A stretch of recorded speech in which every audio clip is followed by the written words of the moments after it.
How many of you know that there is more than one way of reciting the Quran? Show of hands, please. Oh, mashallah. That's quite a few people. Okay. So, our topic, or our theme for this Ramadan is to go through, inshallah, the short tafsir of the short surahs. These surahs are the most sort of often recited surahs in our prayers. Most of us will know all of these surahs. But perhaps we don't know the meanings of these short chapters.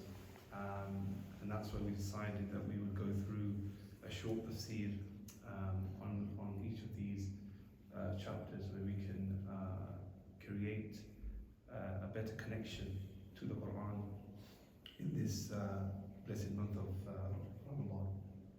But before we've gone through Fatiha, but I just wanted to also highlight something also very important, and another sort of sub-theme of our Taraweeh this year would be that inshallah we'll be able to recite in the different Qiraat of the Quran.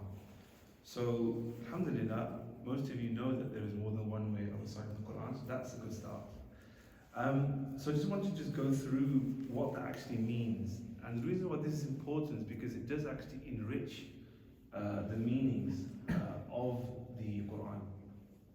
So you may have heard that there are 10 Qiraat, or you may have heard that there are 7 ahruf of the Quran. But sometimes there's a bit of confusion in terms of what this means.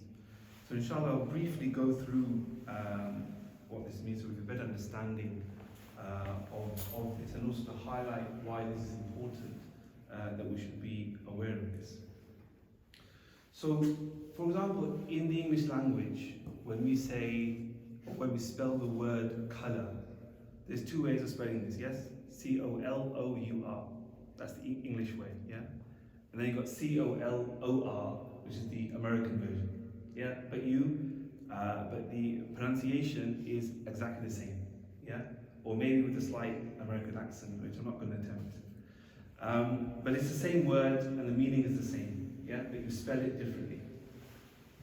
Or another example could be that in Birmingham we say water, or most of them say water, but in London they might say water, yeah? Same word, same spelling, but the accent or the dialect is slightly different, yeah? So in the same way, there are variations in the Quran. That does not mean that there is a different Quran. Okay, there's only one Quran, alhamdulillah. But there are variations in how we can recite the Quran. So there may be a different pronunciation, there may be different spelling, there may be a different grammatical structure of the ayah, or there may be a different order of the word.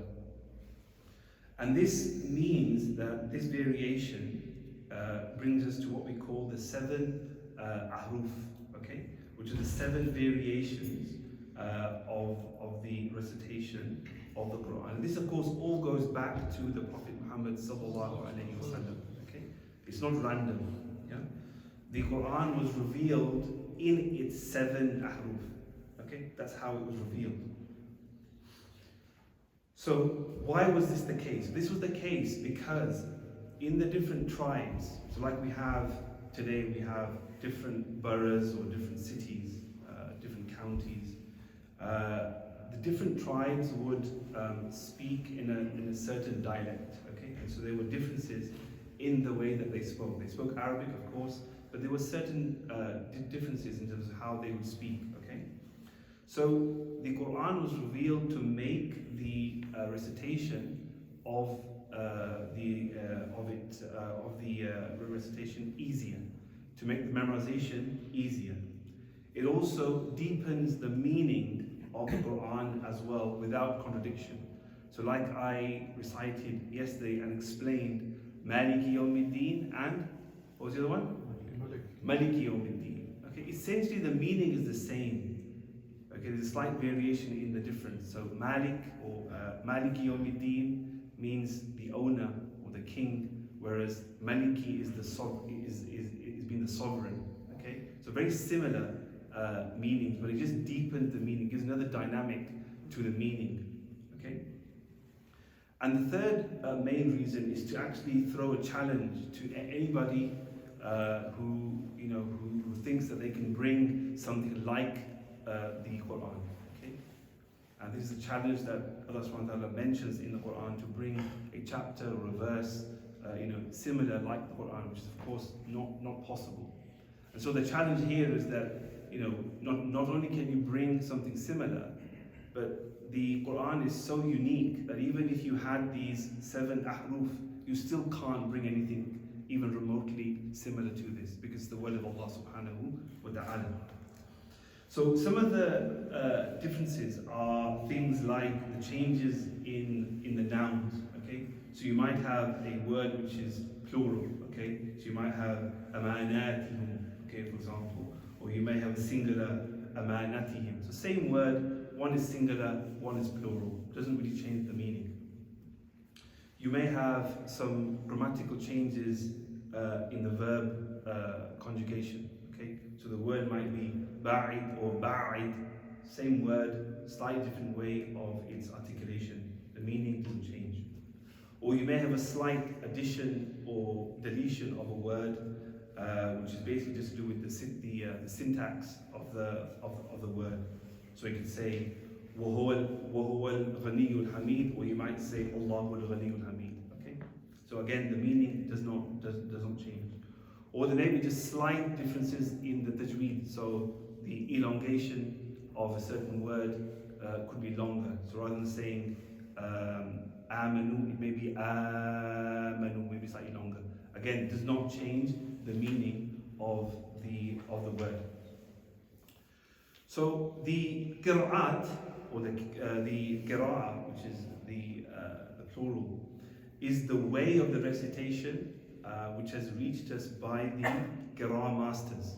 Okay, so we know that there are 10 qiraat masters. Okay, so and these masters of the Quran have derived the qiraat from the 7 ahruf, the variation that I've just spoken about. Okay, some examples would be that in Surah Fatiha you have Malik or Maliki, or you have Sirat al-Ladina with a Sad, or Sirat al-Ladina with a Sin. You also have Zirat al-Ladina as well, which is another riwayah, where you could have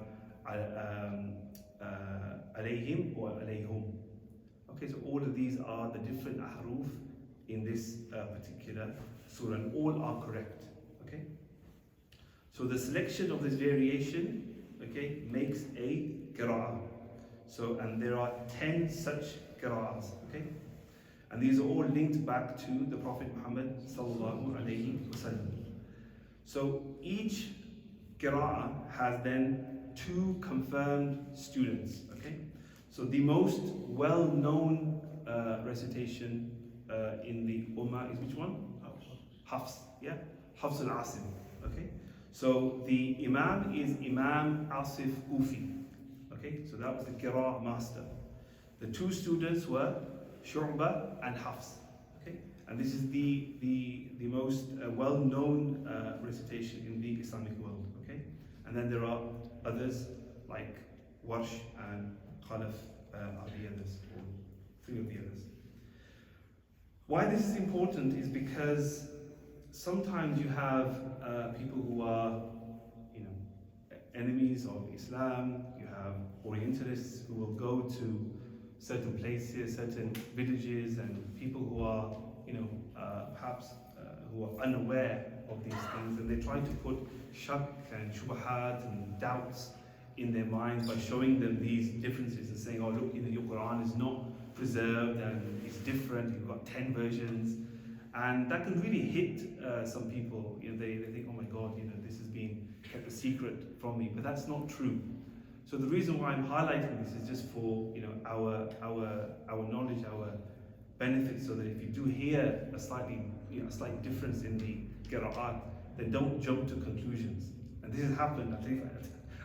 I'll tell you a funny story. So a couple of years ago, when I was leading Tarawih, I recited a different Qiraat, and at the end, someone said to another brother that, oh, this Imam, he's reciting wrong, you need to get rid of him.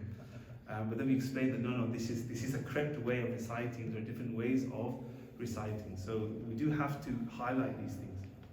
And finally, the other main reason why this is important and to realize is that the dialects that were used in the past were chosen by Allah subhanahu wa ta'ala. We can't use the dialects that we use today in Arabic. So for example, in Sudan, they pronounce the qaf as a ghain. Okay, we can't use that, otherwise it'll cause massive confusion. In Egypt, the jim is pronounced as a gha. Okay, that would cause massive confusion if we just chose which dialect we wanted to speak in. So the Quran is preserved in its original form, and there are these different variations which all lead back to the Prophet Muhammad sallallahu alaihi wasallam. Inshallah, we will recite in these different qira'at throughout Ramadan whenever we have the opportunity, trying to keep an ear out for the differences.